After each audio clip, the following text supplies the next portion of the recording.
जय त्वं देवि चामुण्डे जय भूतापहारिणी जय सर्वगते देवी कालरात्रि नमोऽस्तु ते जयन्ती मङ्गला काली भद्रकाली कपालिनी दुर्गा शिवा क्षमा धात्री स्वाहा स्वधा नमोऽस्तु ते मधुकैटभविध्वंसी विधातृवरदे नमः रूपं देहि जयं देहि यशो देहि द्विषो जहि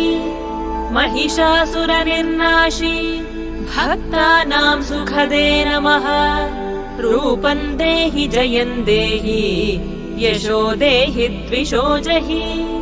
धूम्रनेत्रवधे देवी धर्मकामार्थदायिनी रूपं देहि जयं देहि यशो देहि द्विषो